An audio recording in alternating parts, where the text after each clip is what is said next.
This is the first tax season since the Affordable Care Act passed 5 years ago, where taxpayers face financial consequences if they didn't get health coverage.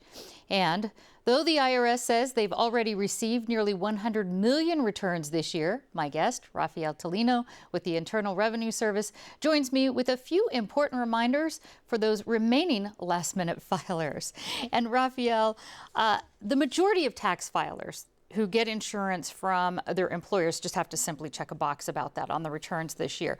But there are some extra steps for those people who bought insurance under the Affordable Care Act here in California, the Covered Care, California. What do they need to get right?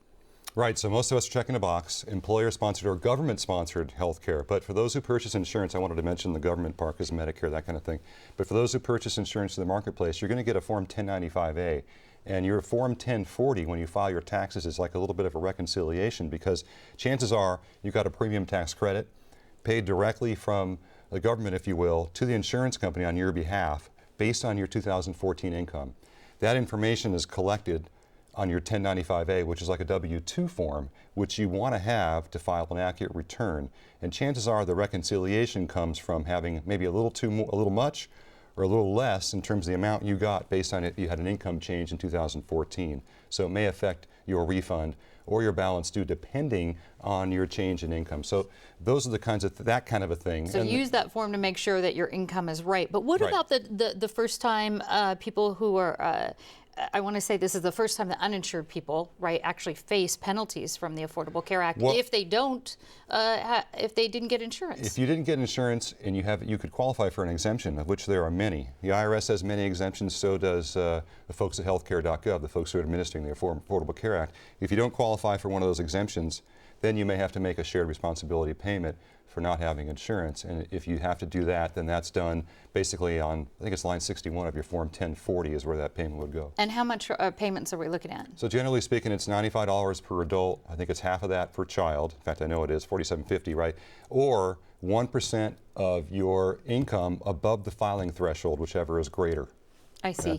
How is the IRS going to then collect those fines? Are you going to be billed? Is it going to be taken out of refunds? How will you collect them? Like what you just said, it goes on line 61 of your Form 1040, and it's going to affect your refund one way or another, and most people get a refund. And what if you owe those taxes then? Are you going to, how's the IRS going to collect then? Well, the fines? Well, via your tax refund. I see, yeah. I see. Let's move on to all taxpayers. What are some of the under the radar or perhaps deductions this year that we may not know about? Oh boy, earned income tax credit is something that's overlooked. The child and dependent care tax credit. The saver's credit, which has lower to moderate income folks. If you contribute to a retirement plan, not only are you contributing to a plan, but you can also get a tax credit for that. There's tuition and fees deduction. In fact, there was a whole bunch of deductions and credits that were extended right around Christmas for 2014, which we're filing for.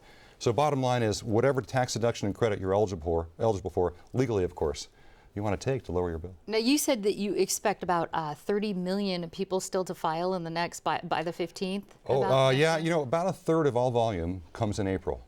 So you get a lot of folks filing early, they want to get the refunds and such, you get a little bit of a letdown in the March months, and then April picks up again in mass in terms of a lot of folks getting it done last So minute. what about those folks that just can't do it?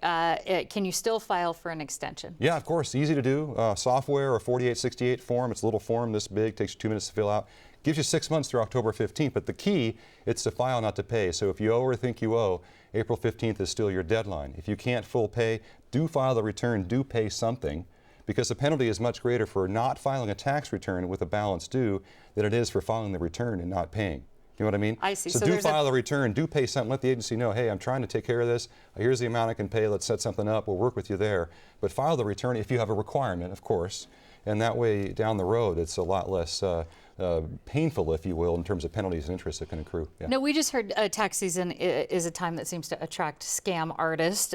What advice can you avoid from being a victim of somebody who's trying to go after tax returns? Oh boy, just be careful, be vigilant out there with your information. Just like anything else, taxes is part of it, right? Be careful with information. For example, we're not calling you out of the blue in this phone scam, demanding taxes be paid a certain way, threatening arrest, telling you to go out and put taxes on a prepaid debit card, that kind of thing. That's kind of pervasive and around. But anything that raises your antenna, just be careful with your information as a consumer, as a person, as a taxpayer, because, yeah, there's a lot The IRS doesn't call you. No, the IRS is not calling or sending you an email. All right. Doesn't call, so- doesn't email. So that's good to know. If yeah, that happens, exactly. it's not it. We'll have to end on this. Where else can you get some tax filing help at this last minute? The best place to go is irs.gov. Go online before you call or go in line in an office. Believe me, it'll save you some time. All right. Rafael Tolino with the IRS. Sure. Thank you so much. You're welcome.